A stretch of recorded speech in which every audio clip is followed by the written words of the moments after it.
S bridge course test ಈ academic ಇಯರ್ಗೆ ಸಂಬಂಧಪಟ್ಟ ಹಾಗೆ 2020-21 ಇದು post test question papers. It includes all the classes. So you have to select your class question paper only. This is the question paper of 8th standard. This is the question paper of 8th standard related to post test. ನೀವು answer ಬರೆಯುವಾಗ first ಹೆಡ್ಲೈನಲ್ಲಿ ಅವೆಲ್ಲ ಬರೀಬೇಕೇನು, government high school Karadahalli, Nagamangala taluk, Mandya district ಅಂತ headline ಬರೆದು, ಅದಾದಮೇಲೆ bridge course 2020-21 ಅಂತ ಹಾಕಿ, then post test, subject English ಅಂತ ಹಾಕಿ, ಕ್ಲಾಸ್ 8 ತರಗತಿ 8 ಸ್ಟೂಡೆಂಟ್ಸ್ ನೇಮ್ ಅಂತ ಇದೆಯಲ್ಲ ಅಲ್ಲಿ write your name and date, ಆ ಡೇಟನ್ನು ಮೆನ್ಷನ್ ಮಾಡಿ. ಕ್ವೆಶ್ಚನ್ಸ್ ನೋಡೋಣ. Answer the following questions. Right the opposite words. ವಿರುದ್ಧ ಪದಗಳನ್ನು ಬರೀಬೇಕು. ರಿಮೆಂಬರ್, ಎನಲ್ಲಿ ರಿಮೆಂಬರ್ ಇದೆ, ಬಿನಲ್ಲಿ ಫೂಲಿಶ್ ಇದೆ. ಅವೆರಡಕ್ಕೂ ಆಪೋಸಿಟ್ ವರ್ಡ್ಸನ್ನು ಬರೀಬೇಕು. Next second one, underline the silent letter. Silent ಲೆಟರನ್ನು ಅಂಡರ್ಲೈನ್ ಮಾಡಬೇಕು. ಎನಲ್ಲಿ ವುಡ್ ಅಂತ ಇದೆ, ವುಡ್ ಅನ್ನೋ ವರ್ಡಲ್ಲಿ ಯಾವುದು ಲೆಟರ್ ಸೈಲೆಂಟ್ ಆಗಿದೆಯೋ ಆ ಲೆಟರನ್ನ ಅಂಡರ್ಲೈನ್ ಮಾಡಬೇಕು. ನೆಕ್ಸ್ಟ್ ಬಿ, ನೈಟ್ ಅಂತ ಇದೆ, ಅದರಲ್ಲಿ ಸೈಲೆಂಟ್ ಲೆಟರ್ ಯಾವುದು ಅಂತ ಅಂಡರ್ಲೈನ್ ಮಾಡಿ. Next number 3, read the short story and answer the following questions. ಒಂದು ಶಾರ್ಟ್ ಸ್ಟೋರಿ ಕೊಟ್ಟಿದ್ದೀನಿ, ಅದು ರೀಡಿಂಗ್ ಮಾಡಿಕೊಂಡು ಅಂಡರ್ಸ್ಟ್ಯಾಂಡಿಂಗ್ ಮಾಡಿಕೊಂಡು ಅದಕ್ಕೆ 2 ಕ್ವೆಶ್ಚನ್ಸ್ ಕೊಟ್ಟಿದ್ದೀನಿ, ಆನ್ಸರ್ ಮಾಡಿ. ಏನು short story? Once upon a time there was a foolish king. He had 5 daughters. They were all very intelligent. One day a prince of neighboring kingdom came and chose the middle lady as his princess. So this is the short story, very simple story. So 2 questions are given. Question A, what kind of the king was? Raja entavano. Question B, who came one day and why? So these are the 2 questions for the story. You have to read very carefully and answer well. Fourth one, ಈ fourth ಒನ್ನಲ್ಲಿ A, write few lines about your school. ನಿಮ್ಮ ಶಾಲೆಯ ಬಗ್ಗೆ ಒಂದು 4 to 5 ಸೆಂಟೆನ್ಸಲ್ಲಿ ಒಂದು short ಪ್ಯಾರಾಗ್ರಾಫನ್ನು ಬರೀರಿ. Question B, right few lines about your family. ಹಾಗೆಯೇ ಬಿಗೆ ನಿಮ್ಮ ಫ್ಯಾಮಿಲಿ ಬಗ್ಗೆ ಒಂದು 4 to 5 ಸೆಂಟೆನ್ಸಸ್ಸಲ್ಲಿ ಬರೀರಿ. How many members, father name, mother name, how many siblings, brothers and sisters you have. So ಈ ಥರದನ್ನು ನೀವು ಬರಿಬೋದು. Next 5th question, say the function of the following sentences. ಇಲ್ಲಿ ಲ್ಯಾಂಗ್ವೇಜ್ ಫಂಕ್ಷನ್ ಏನು ಅಂತ ಹೇಳಬೇಕು. ಕ್ವೆಶ್ಚನ್ ಎ, ಹೆಲೋ ಅಂತ ಇದೆ, ಇದಕ್ಕೆ ಬ್ರ್ಯಾಕೆಟಲ್ಲಿ ಗ್ರೀಟಿಂಗ್ ಅಥವಾ ಪರ್ಮಿಷನ್ ಅಂತ ಕೊಟ್ಟಿದ್ದೀನಿ. ಹೆಲೋ ಅನ್ನುವುದು ಗ್ರೀಟಿಂಗ್ ಆಗುತ್ತಾ, ಇದು ಪರ್ಮಿಷನ್ ಆಗುತ್ತಾ ಅಂತ ಆ ವರ್ಡನ್ನು ಬರೀಬೇಕು. 2 ಚಾಯ್ಸ್ ಇದೆಯಲ್ಲ, 2 ವರ್ಡ್ಸ್ ಇದೆಯಲ್ಲ, ಅದರಲ್ಲಿ ಒಂದನ್ನು ಸೆಲೆಕ್ಟ್ ಮಾಡಿ ಬರೀಬೇಕು, ಯಾವ್ದು ಸೂಟಬಲ್ ಆಗುತ್ತೋ ಅದು. Next B, could you please tell me the way to bus stop. Could you please tell me the way to bus stop. Bus ಸ್ಟಾಪ್ಗೆ ಹೋಗೋದಕ್ಕೆ ದಾರಿಯನ್ನು ಹೇಳ್ತೀರಾ, ಅಡ್ರೆಸ್ ಹೇಳ್ತೀರಾ ಅಂತ ಕೇಳೋದು. ಇದು ಸೆಲ್ಫ್ ಇಂಟ್ರಡಕ್ಷನ್ ಆಗುತ್ತಾ, ಆಸ್ಕಿಂಗ್ ಡೈರೆಕ್ಷನ್ ಆಗುತ್ತಾ ಅಂತ. ಸೆಲ್ಫ್ ಇಂಟ್ರಡಕ್ಷನ್ನ ಅಥವಾ ಆಸ್ಕಿಂಗ್ ಡೈರೆಕ್ಷನ್ನ ಅವೆರಡಲ್ಲಿ ಒಂದನ್ನು ಸೆಲೆಕ್ಟ್ ಮಾಡಬೇಕು, ಆನ್ಸರು ಸೂಟಬಲ್ ಆಗಿರೋದು. Next 6th one, right past tense of the words. ಇಲ್ಲಿ 2 ವರ್ಡ್ಸ್ಗೆ ಪಾಸ್ಟ್ ಟೆನ್ಸ್ ಬರೀಬೇಕು. ಗಿವ್ ಇದೆ ಮತ್ತು ಬ್ರಿಂಗ್ ಅಂತ ಇದೆ. ಗಿವ್ಗೆ ಏನು ಪಾಸ್ಟ್ ಟೆನ್ಸ್ ಬರೀಬೇಕು, ಬ್ರಿಂಗ್ ಅನ್ನೋದಕ್ಕೆ ಪಾಸ್ಟ್ ಟೆನ್ಸ್ ಏನು ಅಂತ ಬರೀಬೇಕು. Next question 7th one, classify the given words as singular and plural nouns. ಕೊಟ್ಟಿರೋ ವರ್ಡ್ಸನ್ನು ಸಿಂಗ್ಯುಲರ್ ಯಾವ್ಯಾವು ಸಪ್ರೇಟ್ ಬರೀರಿ, ಪ್ಲೂರಲ್ ಯಾವ್ಯಾವು ಸಪ್ರೇಟ್ ಬರೀರಿ. Children, bag, girl, stories, mangoes, man. So you have to classify these words according to singular and plural separately. Next one, question number 8, write whether these are instructions or responses. ಇಲ್ಲಿ ಕೊಟ್ಟಿರೋ ವರ್ಡ್ಸ್ಗಳು, ಸೆಂಟೆನ್ಸ್ಗಳು ಅವು instruction ಅಂದರೆ ಒಬ್ಬರು ಇನ್ನೊಬ್ಬರಿಗೆ ಏನು ಇಂಥದ್ದು ಮಾಡು, ಅಂಥದ್ದು ಮಾಡು, ಅದು ಮಾಡು, ಇದು ಮಾಡು ಅಂತ ಹೇಳ್ತಾರಲ್ಲ, ಅದನ್ನು ಇನ್ಸ್ಟ್ರಕ್ಷನ್ ಅಂತೀವಿ.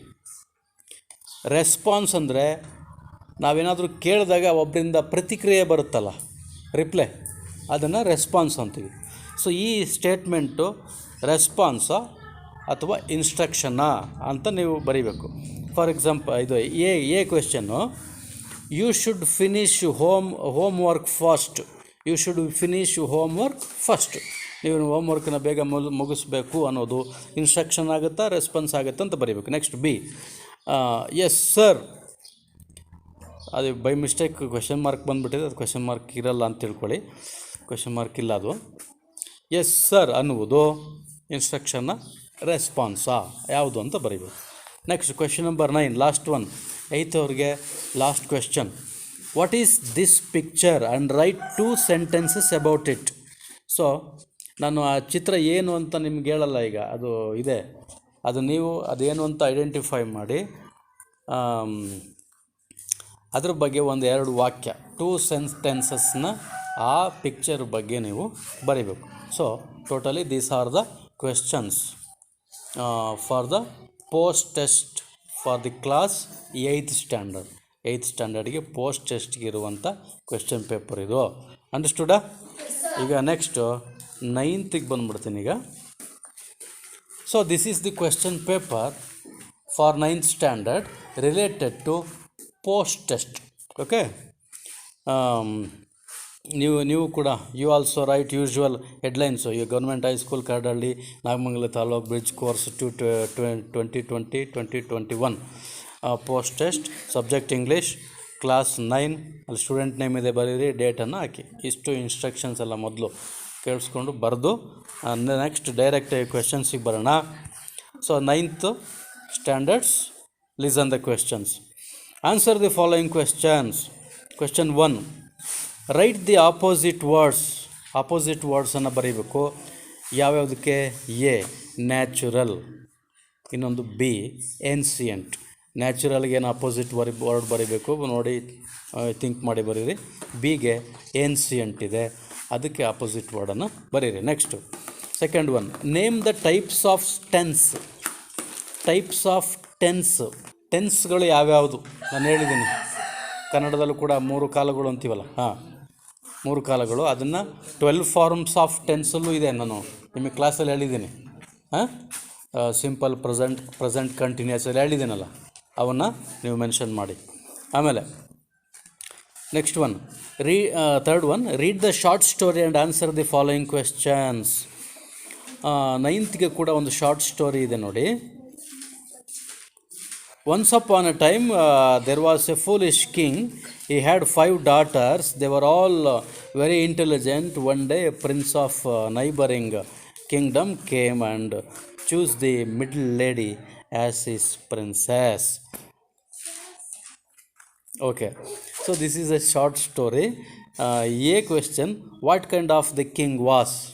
Question B, who came one day and why? Next, question number 4. Fourth question, A question. Fourthಲ್ಲಿ sub question A, write types of sentence. ವಾಕ್ಯದ ವಿಧಗಳನ್ನು ಬರೀಬೇಕು. 4 types ಆಫ್ ಸೆಂಟೆನ್ಸಸ್ಸು ಕೇಳಿದಿರಲ್ಲ ಗ್ರಾಮರಲ್ಲಿ. 4 types ಆಫ್ ಅದು ಯಾವ್ಯಾವ ಅಂತ ಬರೀಬೇಕು. ನೆಕ್ಸ್ಟು ಅದರಲ್ಲಿ B, name all the 8 parts of speech. ಈಗ 9 parts ಆಫ್ ಸ್ಪೀಚ್ ಕೂಡ ಹೇಳಿದ್ದೀನಲ್ವಾ. ಇಲ್ಲಿ ಇದನ್ನು 9 parts ಆಫ್ ಸ್ಪೀಚ್ ಅಂತ ತಿದ್ಕೊಳ್ಳಿ. ಅದನ್ನು name all the 9 parts of speech ಅಂತ ತಿಳ್ಕೊಂಡು 9 parts ಆಫ್ ಸ್ಪೀಚನ್ನು ಮೆನ್ಷನ್ ಮಾಡಿ. ಕ್ವೆಶನ್ ಪೇಪರ್ನಲ್ಲಿ ಕ್ವೆಶನ್ ನಂಬರ್ 5 ಏನು ಹೇಳುತ್ತೆ? Say the function of the following sentences. ಅದೇ ಲ್ಯಾಂಗ್ವೇಜ್ ಫಂಕ್ಷನ್ ಹೇಳಬೇಕು ಆ ಸೆಂಟೆನ್ಸ್ಗಳದು. ಹೆಲೋ ಅನ್ನುವುದು ಗ್ರೀಟಿಂಗ ಪರ್ಮಿಷನ್ ಅಂತ ಹೇಳಬೇಕು. Next B, could you please tell me the way to bus stop. Bus ಸ್ಟಾಪ್ಗೆ ಹೋಗೋದಕ್ಕೆ ದಾರಿ ಯಾವುದು ಅಂತ ಕೇಳಿದಾಗ ಅದು ಸೆಲ್ಫ್ ಇಂಟ್ರಡಕ್ಷನ್ ಆಗುತ್ತಾ, ಆಸ್ಕಿಂಗ್ ಡೈರೆಕ್ಷನ್ ಆಗುತ್ತಾ ಅಂತ ನೀವು ಬರೀಬೇಕು. ನೆಕ್ಸ್ಟು ನಂಬರ್ 6, ಕ್ವೆಶನ್ ನಂಬರ್ 6 ನೋಡಿ. Right past tense of the following. Past tense ಬರೀಬೇಕು. ಗಿವ್ ಮತ್ತು ಬ್ರಿಂಗ್. ಗಿವ್ ಮತ್ತು ಬ್ರಿಂಗ್ ಎರಡಕ್ಕೆ ಪಾಸ್ಟ್ ಟೆನ್ಸನ್ನು ಬರೀರಿ. Next 7th one, classify the given words as singular and plural nouns. So ನೀವು ಕೂಡ classification ಮಾಡಿ ವರ್ಗೀಕರಿಸಿ ಆ ಸಿಂಗ್ಯುಲರ್ ಯಾವ್ಯಾವು, ಪ್ಲೂರಲ್ ಯಾವ್ಯಾವು. Children, bag, girl, stories, mangoes, man. Next 8th one, say whether there are instruction or response. ಇಲ್ಲಿ ಕೊಟ್ಟಿರೋ ಸ್ಟೇಟ್ಮೆಂಟ್ಗಳು ಇನ್ಸ್ಟ್ರಕ್ಷನ್ನಾ ಅಥವಾ ರೆಸ್ಪಾನ್ಸಾ ಅಂತ ಹೇಳಬೇಕು. A, you should finish homework first. ಇದು ಇನ್ಸ್ಟ್ರಕ್ಷನ ರೆಸ್ಪಾನ್ಸ್ ಅಂತ ಬರೀಬೇಕು. ನೆಕ್ಸ್ಟ್ ಎಸ್ ಸರ್, ಇದು ಕೂಡ ಇನ್ಸ್ಟ್ರಕ್ಷನ ರೆಸ್ಪಾನ್ಸ್ ಅಂತ ಬರೀಬೇಕು. Next 9th one,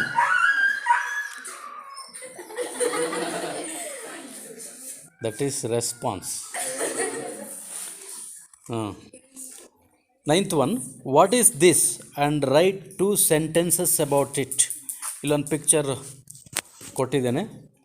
A picture is given above, you have to identify and write what is it and at least just write 2 sentences about that picture. Okay, got it? So this is the question paper of 9th standard. Next directly let's come to the 10th standard question paper. 10th standard bridge course post test question paper. So you also headline you write government high school Kadalli, Nagamangala Taluk, Mandya district, bridge course 2020-2021.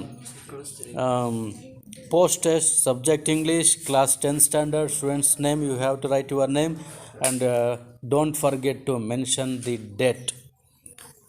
Let's begin the questions ಹೀಗಿವೆ. Write suffix from words given in the brackets. ಬ್ರ್ಯಾಕೆಟ್ಸಲ್ಲಿ able, dis, full, IR, ir ಅಂತ ಕೊಟ್ಟಿದ್ದೀನಿ. 2 ವರ್ಡ್ಸನ್ನು ಕೊಟ್ಟಿದ್ದೇನೆ. Question A, word A comfort ಇದೆ, ಅದಕ್ಕೆ prefix ಯಾವುದು ಅಂತ ಸೂಟಬಲ್ ಆಗೋದು ಬರೀ. ಯೂಸ್ ಅಂತ ಇದೆ, ಅದಕ್ಕೆ ಯಾವುದು ಪ್ರಿಫಿಕ್ಸ್ ಅಂತ ಬರೀರಿ. Next question 2, write the full form of the write the full form of the mobile message ಅಂತಿದೆ. ಎ ಹೌ ಆರ್ ಯು, ಅದನ್ನ ಶಾರ್ಟ್ ಫಾರ್ಮಲ್ಲಿ ಕೊಟ್ಟಿದ್ದೀನಿ, ಅದು ಫುಲ್ ವರ್ಡ್ಸಲ್ಲಿ ಬರೀಬೇಕು. Question B, I see him today ಅಂತಿದೆ, ಅದನ್ನು ಫುಲ್ ವರ್ಡ್ಸಲ್ಲಿ ಬರೀರಿ. Next 3, question number 3, read the short paragraph and find the errors. Short ಪ್ಯಾರಾಗ್ರಾಫನ್ನು ಕೊಟ್ಟಿದ್ದೀನಿ, ಓದ್ಕೊಳ್ಳಿ. ಮಿಸ್ಟೇಕ್ಸ್ ಇದ್ದಾವೆ, ಅದನ್ನು ಐಡೆಂಟಿಫೈ ಮಾಡಿ. Raju go to market yesterday, he bought 2 kilo apples, then he met her uncle in the market. Question A, verbal error, ಒಂದು verb ತಪ್ಪಾಗಿದೆ ಕೊಟ್ಟಿರೋ ಸೆಂಟೆನ್ಸಲ್ಲಿ, ಆ ವರ್ಬ್ ಯಾವುದು ಅಂತ ಹುಡುಕಿ ಬರೀರಿ. ನೆಕ್ಸ್ಟ್ ಬಿ, ಪ್ರೊನೌನ್ ಎರರ್, ಒಂದು ಕೊಟ್ಟಿರೋ ಪ್ರೊನೌನ್ ತಪ್ಪಾಗಿದೆ, ಆ ಪ್ರೊನೌನ್ ಯಾವುದು ಅಂತ ಬರೀಬೇಕು. ಹೀನಾ, ಶೀನಾ, ಇಟ್ಟ, ದೇನ, ಏನೋ ವಿಯ, ಐ, ಯಾವುದೋ ಒಂದು ಮಿಸ್ಟೇಕ್ ಆಗಿದೆ ಪ್ರೊನೌನ್. ದೆನ್ ಇನ್ 10th ಸ್ಟ್ಯಾಂಡರ್ಡಲ್ಲಿ ಕ್ವೆಶನ್ ಪೇಪರಲ್ಲಿ 4th ಕ್ವೆಶನ್ನು, ಫೋರ್ತಲ್ಲಿ ಸಬ್ ಕ್ವೆಶನ್ ಎ ಏನು ಹೇಳುತ್ತೆ, write a short essay about your school. ನಿಮ್ಮ ಶಾಲೆ ಬಗ್ಗೆ ಒಂದು ಚಿಕ್ಕ ಪ್ರಬಂಧವನ್ನು ಬರೀರಿ. What facilities you are getting there, midday meal, the large playground, you have library facility, computer lab, and so many things you have. And you can and also you can write about the teaching and headmaster of the school. How you feel learning in that school. About all these things you can write a short essay about your school. 4th ಅಲ್ಲಿ B ಏನು ಹೇಳುತ್ತೆ, right your profile, ನಿಮ್ಮ ಪ್ರೊಫೈಲನ್ನು ಬರೀರಿ. It's quite easy. Name, date of birth, age, mother's name, father's name, qualification. About these things you write your profile. Next 5th one, read the following conversation and write the language function. ನಿಮಗೂ ಕೂಡ language ಫಂಕ್ಷನ್ಸ್ದು 2 questions ಇದು ಕೊಟ್ಟಿದ್ದೀನಿ. Kamala, hello Ramesh, please come to my birthday celebration. ಈ sentence seeking ಪರ್ಮಿಷನ್ನ ಅಥವಾ ಇನ್ವೈಟಿಂಗ ಅಂತ ಬರೀಬೇಕು, ಯಾವುದು ಅಂತ. ನೆಕ್ಸ್ಟ್ ರಮೇಶ್ ಹೇಳುವಂಥದ್ದು, sorry I have to see my father in the hospital. ಇದು ಈ ಸೆಂಟೆನ್ಸು ಅಕ್ಸೆಪ್ಟಿಂಗ್ ಇನ್ವಿಟೇಷನ್ನ ಅಥವಾ ರೆಫ್ಯೂಸಿಂಗ್ ಇನ್ವಿಟೇಷನ್ನ ಅನ್ನೋದನ್ನು ನೀವು ಬರೀಬೇಕು. Next 10th 6 question. Radha is taller than other girl. Radha is taller than any other girl. ಅಲ್ಲಿ ಎನಿ ಬಿಟ್ಟು ಹೋಗ್ಬಿಟ್ಟಿದೆ, ಸೇರಿಸ್ಕೊಳ್ಳಿ. Radha is taller than any other girl ಅಂತ ಇದೆ. ಬ್ರ್ಯಾಕೆಟಲ್ಲಿ change into other 2 degrees ಅಂತ ಕೊಟ್ಟಿದ್ದೀನಿ. ಇದು ಕಂಪ್ಯಾರಿಟಿವ್ ಡಿಗ್ರಿಯಲ್ಲಿದೆ, ದ್ಯಾನ್ ಇರೋದ್ರಿಂದ ಕಂಪ್ಯಾರಿಟಿವ್ ಡಿಗ್ರಿಯಲ್ಲಿದೆ. ನೀವು ಇದನ್ನು ಸೂಪರ್ಲೆಟಿವ್ ಡಿಗ್ರಿಗೆ ಮತ್ತು ಪಾಸಿಟಿವ್ ಡಿಗ್ರಿ 2 ಡಿಗ್ರಿಗೆ ಇದನ್ನು ಚೇಂಜ್ ಮಾಡಬೇಕು. ಗ್ರಾಮರ್ ಕೇಳಿದ್ದೀರಲ್ಲ. Next 7th 1. Punctuate the following wherever necessary. ಪಂಕ್ಚುಯೇಷನ್ನ ಹಾಕ್ಬೇಕು. ಪಂಕ್ಚುಯೇಷನ್ ಮಾರ್ಕ್ ಅಂದರೆ ಏನು? Whether it is capital letter, big letter, comma, full stop, quotation mark. So wherever necessary you have to identify and write it. ಈಗ ಸುಗುಣ treats guest well ಅಂತ ಇದೆ. ಆಮೇಲೆ ಬಿನಲ್ಲಿ ಓ ಮೈ god ಅಂತ ಇದೆ. ಇಲ್ಲಿ ಎಲ್ಲೆಲ್ಲಿ ಬಿಗ್ ಲೆಟರ್ ಹಾಕಬೇಕು, ಎಲ್ಲಿ ಫುಲ್ ಸ್ಟಾಪ್ ಹಾಕಬೇಕು, ಎಲ್ಲಿ ಕ್ವೆಶ್ಚನ್ ಮಾರ್ಕ್ ಹಾಕಬೇಕು, ಎಲ್ಲಿ ಎಕ್ಸ್ಕ್ಲಮೇಟ್ರಿ ಮಾರ್ಕ್ ಹಾಕಬೇಕು, ಕೊಟೇಶನ್ ಮಾರ್ಕ್ ಎಲ್ಲ ಹಾಕಬೇಕು, ಗೊತ್ತಿದೆಯಲ್ಲ, ಅದ್ರ ಪ್ರಕಾರ ಸೆಂಟೆನ್ಸ್ನ ಬರೀಬೇಕು. Next 8th 1. Classify the given words as countable and uncountable nouns. ನಿಮಗೂ ಕೂಡ ಕ್ಲಾಸಿಫಿಕೇಷನ್ ಆಫ್ ನೌನ್ಸ್ ಕೊಟ್ಟಿದ್ದೀನಿ. Countable noun, uncountable. ನಿಮಗೆ ಸಿಂಗ್ಯುಲರ್ ಪ್ಲೂರಲ್ ಕೊಟ್ಟಿಲ್ಲ. ನಾವು 1 2 3 ಅಂತ ಯಾವುದನ್ನು ಲೆಕ್ಕ ಹಾಕ್ಬೋದು ಅದನ್ನು ಕೌಂಟಬಲ್ಲು. ಯಾವುದನ್ನು 1 2 3 ಅಂತ ಬಿಡಿಯಾಗಿ ಲೆಕ್ಕ ಹಾಕೋಕ್ಕಾಗಲ್ವೋ ಅದನ್ನು ಅನ್ಕೌಂಟಬಲ್ ನೌನ್ ಅಂತ ಆ ಥರ ಸಪ್ರೇಟ್ ಮಾಡಿ. ಫಾರ್ ಎಕ್ಸಾಂಪಲ್, ಇಲ್ಲಿ rice, pen, oil, apple. So ಇವನ್ನ ಸಪ್ರೇಟ್ ಮಾಡಿ, ಕೌಂಟಬಲ್ ಯಾವುದು, ಅನ್ಕೌಂಟಬಲ್ ಯಾವುದು. Next 9th question. Say whether these are instructions or responses. ನೀವು ಕೂಡ ಇನ್ಸ್ಟ್ರಕ್ಷನ್ ಇದು ರೆಸ್ಪಾನ್ಸ್ ಅಂತ ಬರೀಬೇಕು. All of you should complete the work soon. ಇದು ಇನ್ಸ್ಟ್ರಕ್ಷನ್ನ ರೆಸ್ಪಾನ್ಸ ಬರೀಬೇಕು. B yes sir we will do it. ಇದು ರೆಸ್ಪಾನ್ಸ ಇನ್ಸ್ಟ್ರಕ್ಷನ್ ಅಂತ ಬರೀಬೇಕು. Next last question.